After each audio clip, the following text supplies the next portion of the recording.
Maud's relationship to Jung developed much further after she met with him privately at his Bollingen retreat while accompanying her cousin Jerome Hill, who was beginning a film on Jung.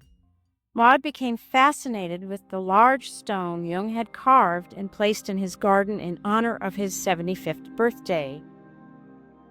She sensed that the essence of the individuation process was somehow contained in the symbols on this stone. She spent many years after this meditating on the stone's symbols. Later, she did research and active imagination to unlock the meaning of this stone for Jung, for herself, and for others. Eventually, she published a distillation of her reflections in a book entitled The Stone Speaks. This book was her last one and came out in 1987. So I did this, and I thought, can I show this to this medicine man? Maybe he won't ever come back. And I told this to Dr. Jung, and he said, that old mind. When I told Dr. Jung, and he said, what did you do? Well, I said, I told him the dream. And what did he say? He said, if you were an Indian, it's a good dream. And if you were an Indian, I'd give a prayer over you. And I said, what difference does that make? I want the prayer. So he said, all right. So he gave the prayer. And the essence of the prayer was, I walk in beauty, you see.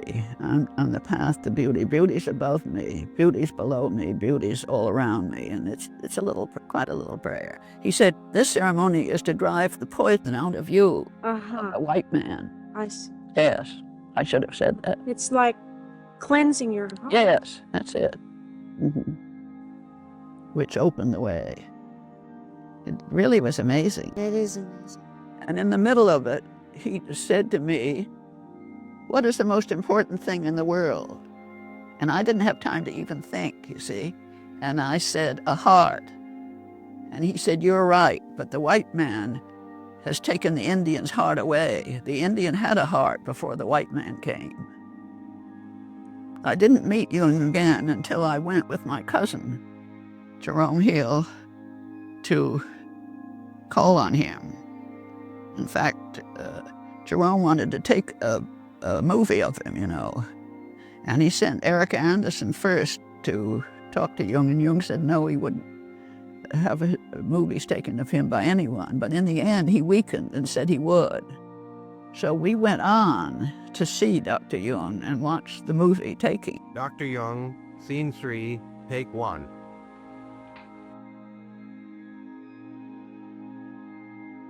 Was that at Bollingen? Yes. And we went there, and Angulo's daughter was there, too, and Jung's secretary. And he showed us all over, and I saw this, in the garden, I saw this extraordinary stone. And the minute I saw it, this mandala stone with a little figure in the middle, it just did something to me. Well, then when they were taking the movies of Jung, Romy asked him what it meant, because it was in Latin and Greek. And he said, well, it's enigmatic. Well, Romy said, enigmatic or not, I'd like to know what it is. So he told us, and it meant nothing to us, you see, but it was all written down. Here is a Latin inscription. It's a very cryptic text that would need a lot of commentary. But I give you the mere translation. The stone speaks now, being personified, of himself, and says, Orphanus sum, solus, tamen ubique reperior, uno sum sed mi contrarius. I am an orphan, alone. Yet I am found everywhere. I am one, but I am contrary to myself, a youth and an old man at the same time. I have known neither father nor mother, because I must be lifted up from the depths. like the fish. Or I fall down from the sky, like the white stone. In woods and on mountains, I'm walking about, but I am hidden. I lie hidden in the innermost of man. I'm mortal for everyone, and yet I am not touched by the mutation of time. And my cousin enlarged a huge picture of the stone. And I decided, he wanted me, for the movie he was doing of Jung, he wanted me to do what I could with the translations of the stone. And I decided that I'd do it for a book. I see. I was so enthralled with the whole thing that I decided I wanted to see if I could find out what it meant. And then I finally wrote to Dr. Jung, which I said, I'm not an analyst and I have no degrees and I'm just an ordinary person, but your stone did something to me. Can you show me the quarry that this stone came? Well, the quarry is right over there. You see there? That wall of rock. Yes. Below that meadow. There's the quarry. It's now against the light, you can't see it properly. And then the boat brought it over to here. Oh, yes. Did you order this stone? Oh, yes. Was it for the building of that house? Oh, yes. We had all the stones back from here, from over there. There are 2 quarries. But how did it happen that this one stone came? This one? Oh, well, that's a funny story about that stone. We needed a certain stone for that wall behind the tower. And we gave the exact measurements to the foreman, and he took them down properly. And the next day they brought a load of stones. But we looked in vain for the stone we had ordered. It was a pretty big stone, the order. Instead, they brought a perfect cube. Well, that stone here. And of course, my mason didn't like it at all and said they should take it back, but I took it as a hint. I leapt on it at once. I say, now this is the stone I need. And instantly I had the idea I would put it there with an inscription. Know that the cube caught my fantasy. But you'd cut stones before, haven't you? Oh yes, I have learned cutting stone in that fire over there. Really? Yes, I have built that house here. How long did you work on it? With 2 workmen. Well, we had it up practically in 6 weeks. How long did you work on the cutting of this stone? Oh, on the stone, well, off and on since last September. So really a year? Well, a year, yes. But only off and on when I was here. Did you carve all 4 sides of it? No, so only the 3 sides. Because the back side is invisible against the bushes. What, is it sandstone? Yes, it is a hard blue sandstone. Very hard. And then I asked him if I could come to Bollingen again. And he wrote back and said yes. So the next time we saw Jung, which was, I think, in about 6 months, I hadn't done much. I was doing research, you see. And we saw him not at Bollingen, we saw him in Zurich. I said to Jung, oh, that stone must symbolize everything that you believe in, or something like that. And he said, oh, not at all. It just meant nothing to me. It was like a song, and my heart just sank. Well, we stayed there an hour, Romy and I, and talked with him and all about things. And I told him I'd been working with the Indians, and that's when I told him the story about the Indian that later gave a prayer over me. So when we were ready to leave, he turned and looked at me and he said, "Everything I believed in could be on that stone." That's something. Uh-huh. And before that, he said something about, I never lied until I was, did he say till I was older or till I was younger? I couldn't remember. But anyway, I thought, well, you certainly lied to me.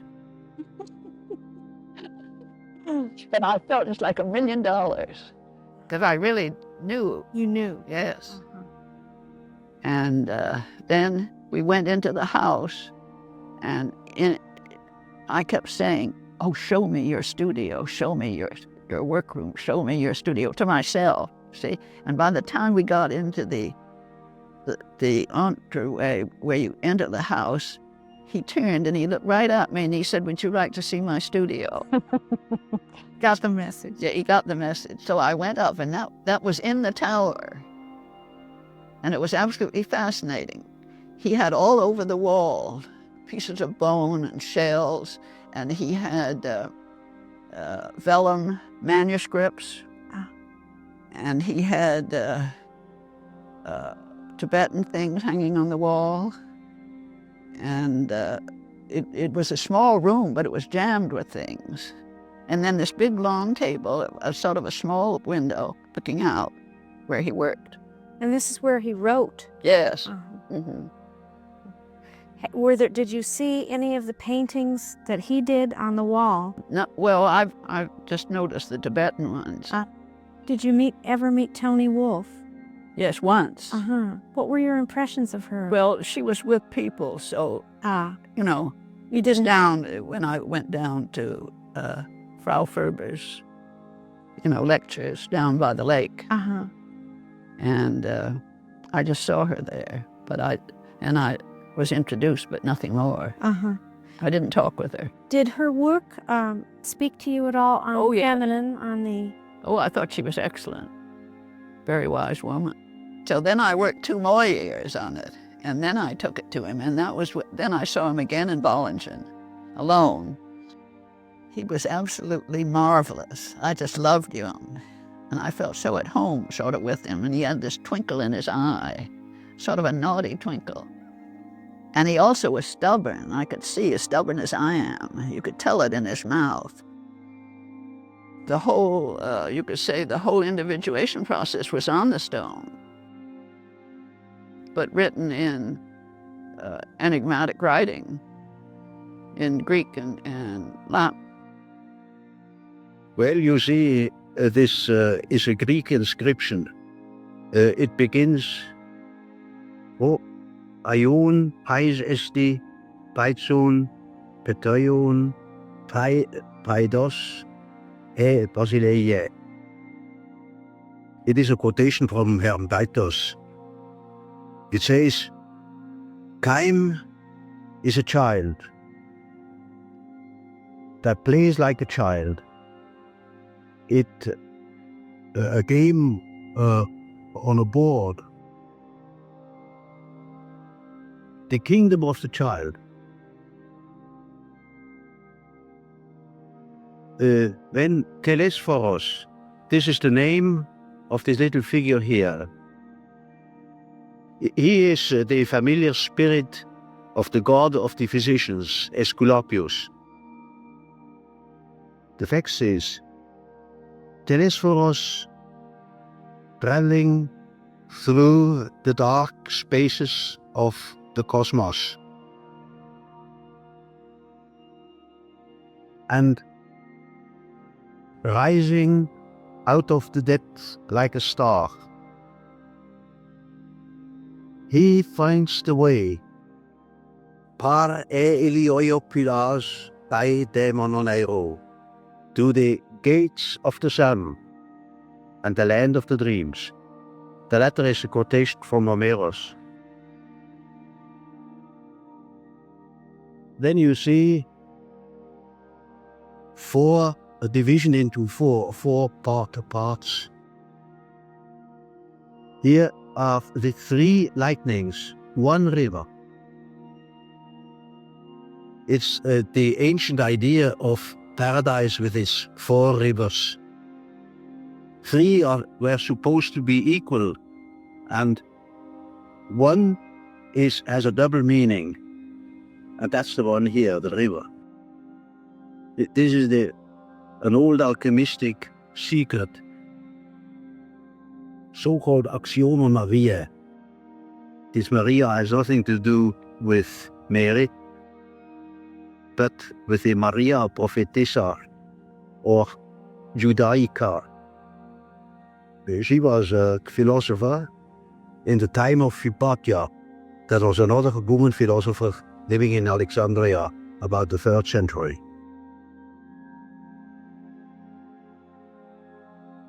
It says, this axioma says, from 1 comes 2, from 2, 3, and from the 3rd comes the 1 as the 4th.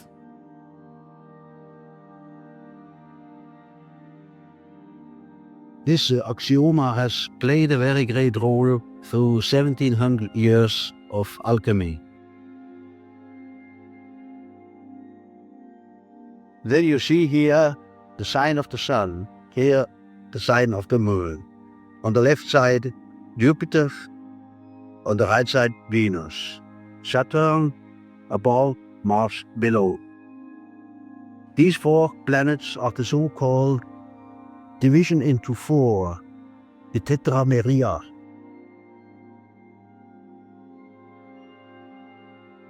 Here, on the body of the child is a sign of Mercury, and he is supposed to be Mercury, or Hermes, the messenger of the gods. The text refers to him as the one that points to the region of the Westland. That is supposed to be the land of the dead. How do you see him as a figure in history? I mean, do you... Well, I think he's one of the most important men of this age. This is a Latin inscription. It is a verse by Amaldus de Villanova, a famous physician and alchemist of the early 13th century. It reads, "Here is the stone, the insignificant one, cheap concerning price. It is despised by the stupid, all the more appreciated by the wise."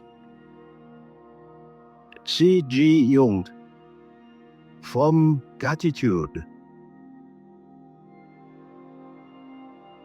has made and put this stone in memory of his 75th birthday. That's it.